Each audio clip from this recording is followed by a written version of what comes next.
How's it going, bros? It's PewDiePie. No. What's going on? Squadcast. He lost, by the way, if you were wondering. It happens. But anyway, now get us to 100 million subscribers first. Now. All right. It starts challenge today. The hill to 100 mil. Anyway, so it's the Squadcast again. It's just me and Charlie today. I think Brady was lost in. I think he's off searching for the Ark of the Covenant. Is what I'm going to go with. So yeah, little bit of Indiana Jones in it going on. But anyway, accurate. So I think there's another one of those that's on the slate or something like that. Anyway, this isn't the movie show, so let's get into actually wrestling. So I mean, I have a couple of things that are in the headline this week. Like we'll get to those, but I want to start off with some other stuff this week. So. So there are some battle royals on WrestleMania this year, which for some reason is a thing. I don't know why, Charlie. So just go through. I mean, you don't have to list everybody. Please don't. We'll probably be here forever. But like, just go through some of the people. We'll start with the women's. Yeah, like they're announced. A good way to look at it is it's mostly with the women, especially. It's everyone that's not on the card, right? So. You're under your technical free agent. It's Nikki Cross. And then, Asuka, I think, is the big one here because now Asuka's in it.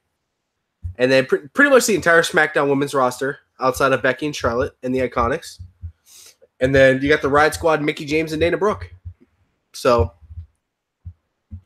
this is going to be a thin battle royal at this point. Yeah. They only got 13 people. And then so for the men's, you got the two celebrity entries, which is kind of the whole main storyline with this. Michael Che and Colin Jost. And then your big ones, you got Strowman. I would say it is kind of big right now because it's a little surprising is Rude and Gable because it almost looks like they would be facing the Revival, but they're in this. So did you see that commercial they keep playing? Yeah, it's actually awesome because the first time I saw it, I did not. It got you right. You thought it was just oh my gosh. I thought oh my gosh, Botchamania is gonna lose it. Yeah, exactly. So those guys, I actually do think this is an interesting note. Mojo Rawley is not announced for this, with all that Gronk stuff, But outside of him, and then on the SmackDown, I think the big ones here, the Hardys. And Andrade and Ali. So that's a great tag team right there. And then your free agents on SmackDown, it says, or on SmackDown, on the men's, Otis, Tucker, and ET. But yeah, we got to give a rest in peace to Mustafa Ali's name because he's now just Ali. So who's Mustafa? Yeah, good luck. Just a quick little thing because we like to talk about this. WWE's been very horny with chopping names, especially as of like 2018 and on. Like they used to do it, and they do it every once in a while with names that it needed it. Elias Sampson is not as good as Elias, right? Especially because the commentators couldn't say it right; they kept saying Sampson. Yeah, so it was like most recently they did it with Otis and Tucker, and it was like, that's just a terrible set of names for two giant dudes. It's like. I don't think that they realize they keep doing this with tag teams. Harper and Rowan, they did it too. They don't. You can keep the full names and just call them Harper and Rowan. We've always called the Revival Dash and Dawson, but you haven't chopped their names. It's not hard. So they might as well have though. They never refer to them as. I mean, they're very. It's like Corey Graves is basically the only one that refers to people by full names at this point. Yeah, and it's just like Mustafa Ali actually stood out when he said his name or when he looked it up. When you type in Ali now, you're not going to find him. It's not going to pop up. Like, shouldn't that mean something? Yeah, it's going to have to be one of those Ali WWE searches. Like, the singular name thing is like... When you type in Tucker, you think Tucker Knight's popping up? Probably not. Like, you have to look up Otis and Tucker WWE, and it's not going to... It's and who's going to think to do that? Extra step, and it's like... I don't know. Mustafa Ali was such a signature name for, just... I don't know. It fit him, and he posted this thing about how the name Mustafa is like actually inspiring, and it means like standing out from the rest, pretty much. And it's just like, I don't know, it's kind of sad, and yeah, I mean they're probably gonna do it to other people too. So, I didn't even think, you chance he keeps his first name. I really hope it. You know what though, because a lot of people just refer to him as Ciampa anyway. I think that would be okay just for him. But it's like, but if you just started calling him Tommaso, I think he would lose a lot of his zing. You pointed out something really interesting to me that I didn't even think about that rung something in my head, because when social media training, one of the things that you want to make sure you have optimized for your whatever company or media outlet you're working for is searchability. Yeah. And especially for a media personality. If you can't search for these people, you're not going to have any social media attention for them. Because now I don't know if you noticed it on Twitter, it's now just at Ali WWE. So yeah, look, so you I had to just look for that. Ali and nothing. There's nothing about him, dude. On the entire first page, not a single picture, not a single anything. If I were to, just to prove our point, if I were to type in Mustafa Ali, everything about him. Just so you know, I just Googled Ali WWE. It still says they still haven't updated Wikipedia. It's the only thing that's been updated is like WWE.com and his social media accounts. So it's just, it's I don't know. It's going to hurt his chances, I think, to become a super big babyface too. Yeah. I mean, Andrade Cien Omos really stood out.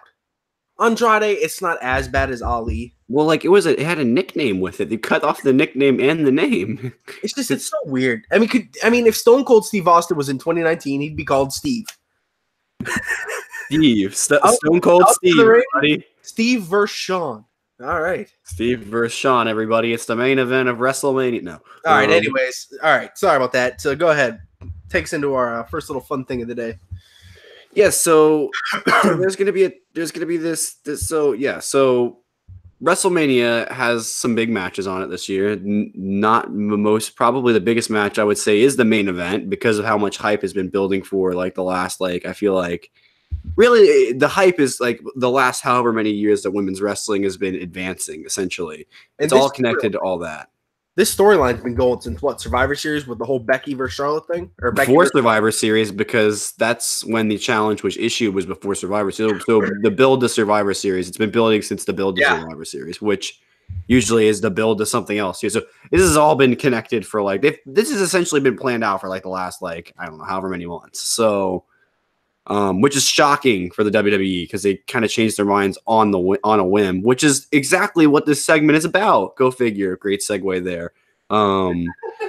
So Vince McMahon, in his infinite brilliance, decided that this match at WrestleMania wasn't big enough just being for the Raw Women's Championship, and that Asuka just wasn't important enough for WrestleMania because he dropped the title off of her and put it on Charlotte Flair. Which now makes Charlotte Flair the eight-time SmackDown and Raw Women's Champion combined. Now she's had the championship 8 times, which if you take into account her Divas title reigns too, I'm sure it goes even higher. So it's like at this point, you can't deny she's got the GOAT number.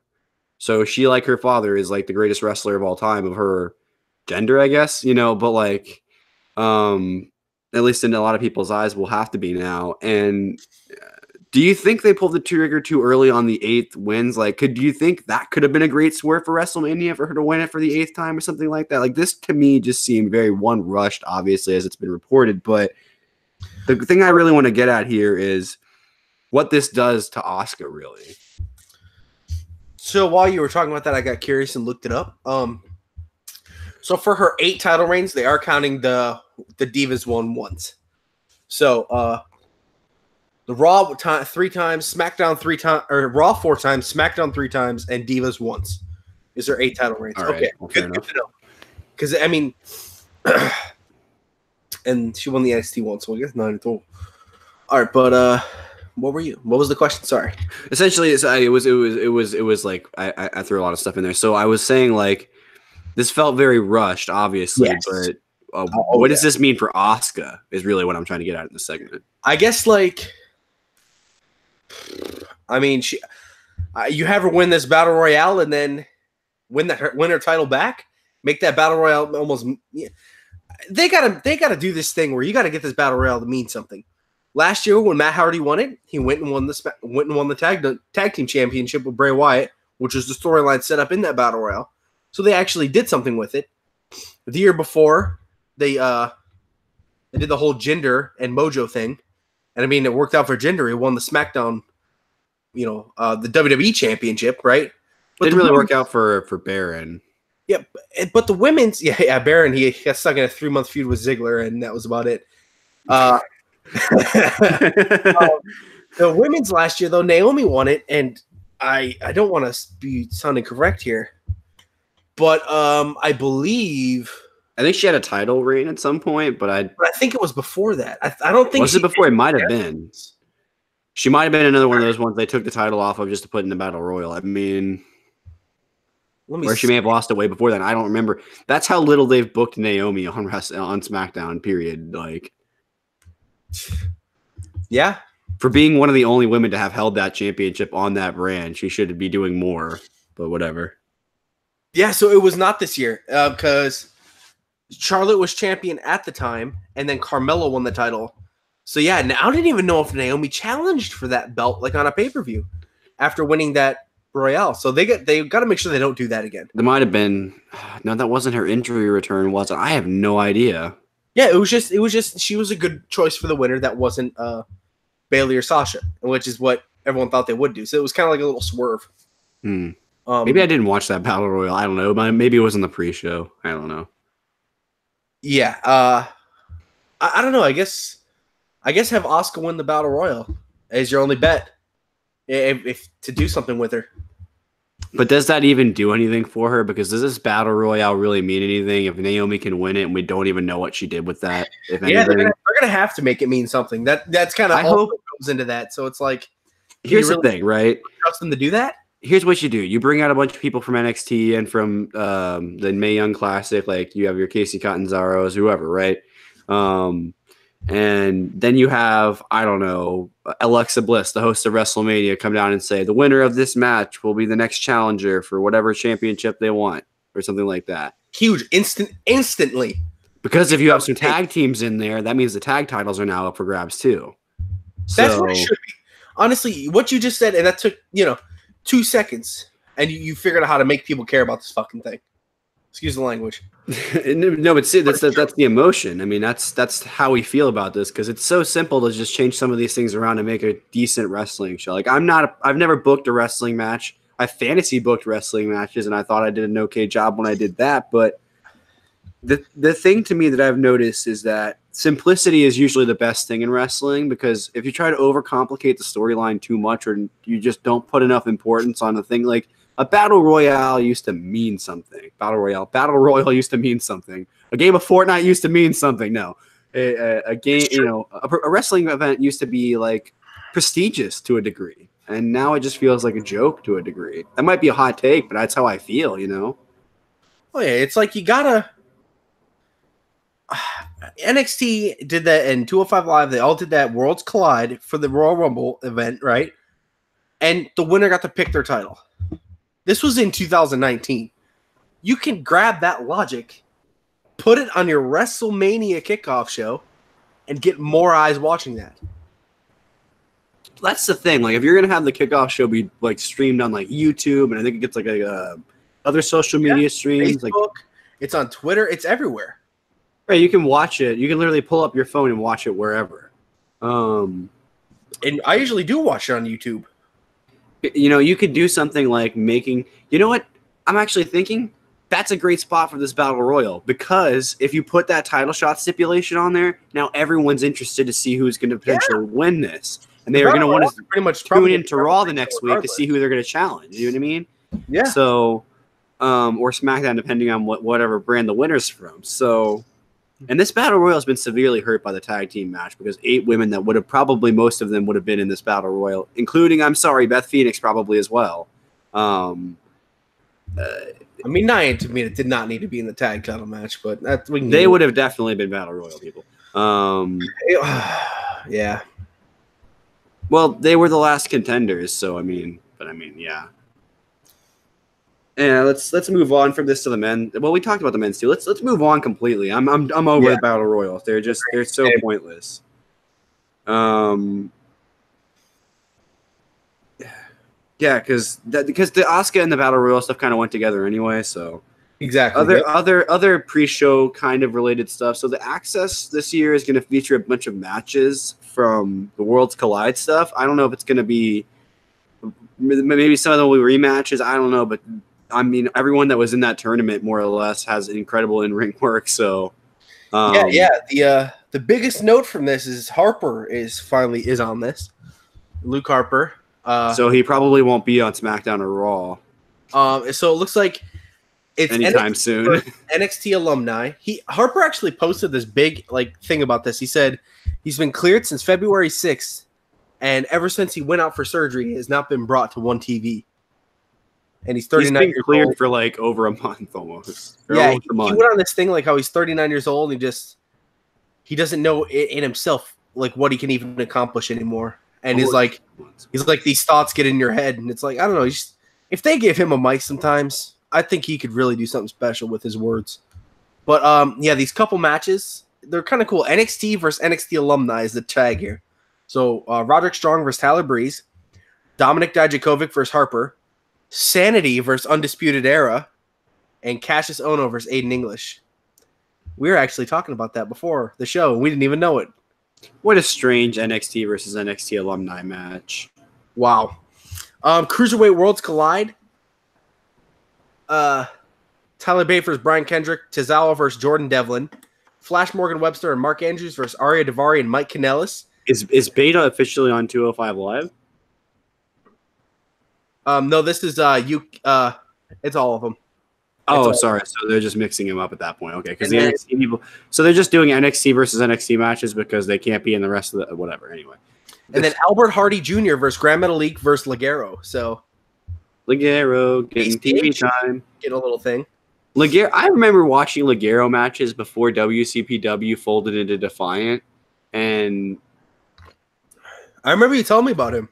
He was one of the ones I thought there's no way this guy is going to stay on the indie scene for years after this, and he did. And I was like, how has he not been picked up? And then he finally did.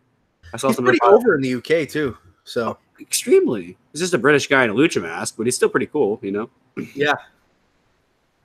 Pretty yeah, so there's some good stuff lined up. Is there any other UK guys on there besides the? No, just those ones. I think the biggest notes there are Harper and then Sanity versus Undisputed, and Undisputed is not using Roderick Strong in that match. So yeah, Roddy's taking on who was it you said? I'm blanking right now. Anyway, there was a Roddy match on there. Tyler Breeze. Tyler Breeze. So that could be the start of the separation right there. They're gonna do it. I would really hate that for Roderick Strong because he needs to do something, man. Yeah, I love him. He might be AEW bound. That might just be what it is. So natural as a 4. They are, but it's.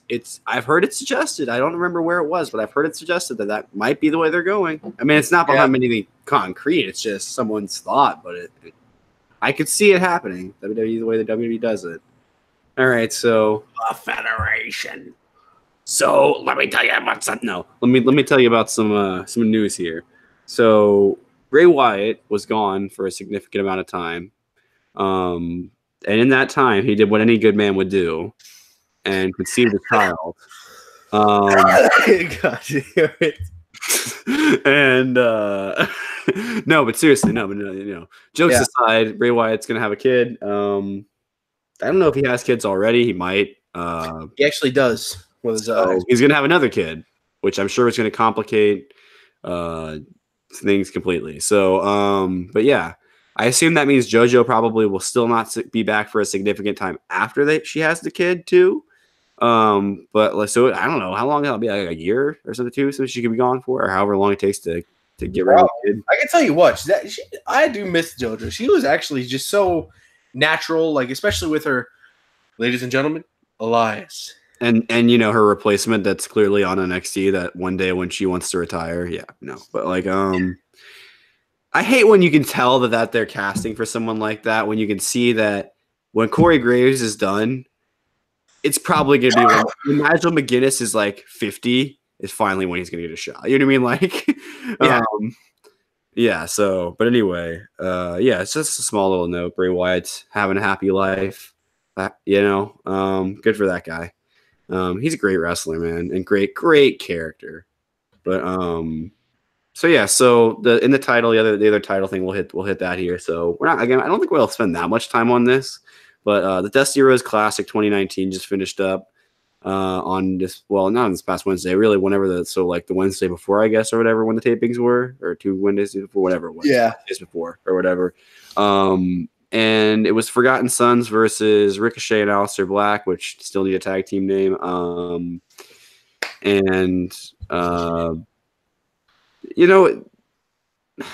Here's my note about the match. Is I didn't like the match particularly, but the purpose of it was to set up the match for TakeOver with the War Raiders, which I mean, I don't know what was the tournament always for a tag title shot? I mean, yeah. So has that always been the case? Like, has everyone always gotten a tag title shot for winning the Dusty Rhodes Classic, or is that something they changed? I think outside of the first year, yes. Okay, so I wondered if it was when they started adding it. So it's kind of their way of saying, okay, this tag team is going to be the tag team that we're looking at. I think obviously, because I'm assuming after Mania, those guys will be a permanent call-up. Definitely.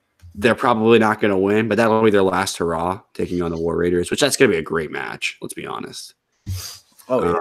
So just your thoughts on because you were actually there in person.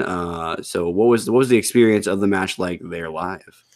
Yeah. Whenever Ricochet and Aleister come out, it's always the feeling in the room changes for sure for Ricochet, especially. And I mean, I thought they did what they could with the Forgotten Sons. Forgotten Sons they're still like who? They're finding their way in the ring, really. So yeah. And it's just, I mean, it wasn't anything too special, but I think the big note here was that their talk after the match, like to the crowd and stuff. How much of that did they show on TV? I didn't actually watch the ending bit, so I don't know. Okay, but yeah, they had a really nice talk to the crowd, and it was just. I can look really quickly. I don't think they're guys that you want to root for. You know what I mean? So. Oh, actually, that's really what it kind of comes down to, and it was like they had to win. The Forgotten, with how this talk about booking yourself into a corner where the decision really isn't going to matter either way.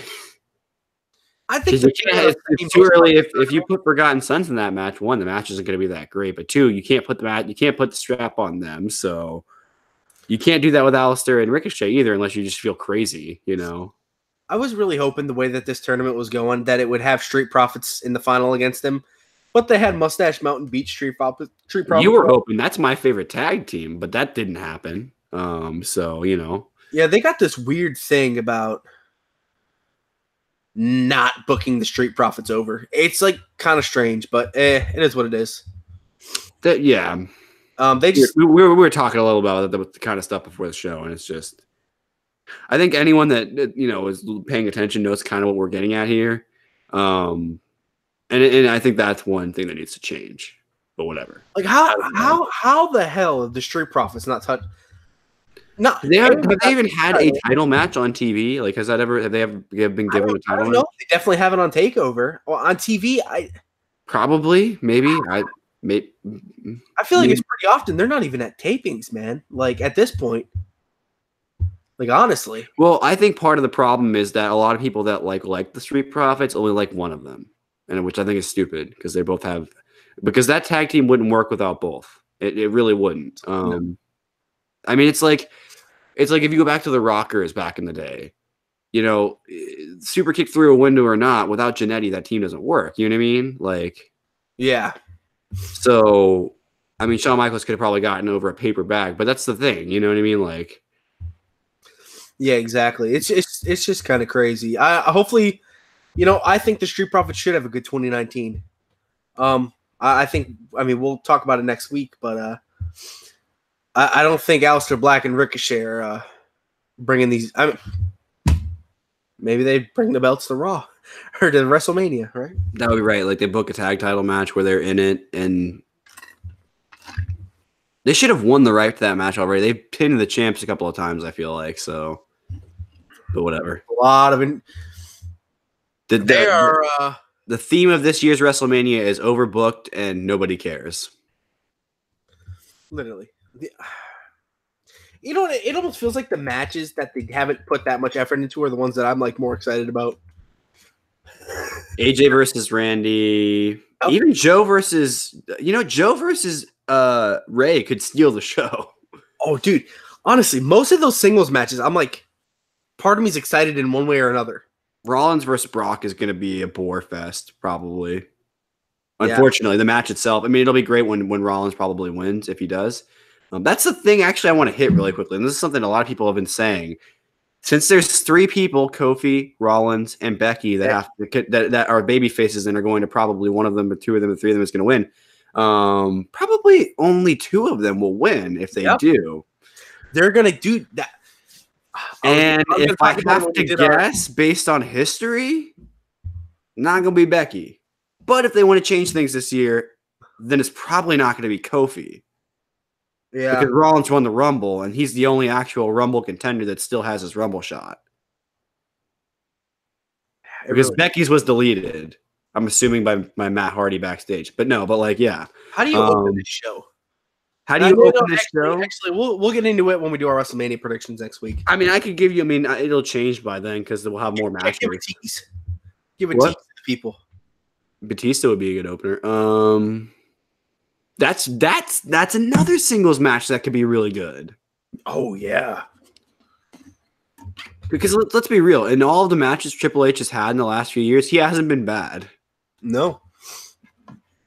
So yeah. I mean, that's pretty much all I wanted to talk about. I mean, WrestleMania is shaping up to be a really long, potentially really boring show this year.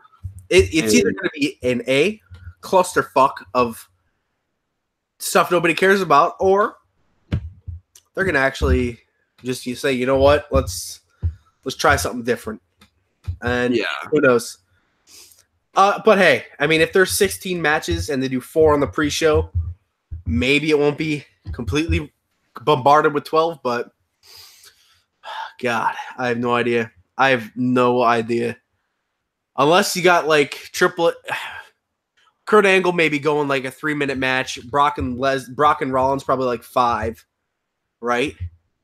Oh yeah, he's not giving him especially if he's dropping the title to Rollins, he's not giving him a long match probably. Women's tag probably about 5 or 6 minutes. That's such a I mean, not that that's not going to be a cluster F itself, but that's still, that could be such, like, if you had like less people in that match, that could be such a defining match for those titles.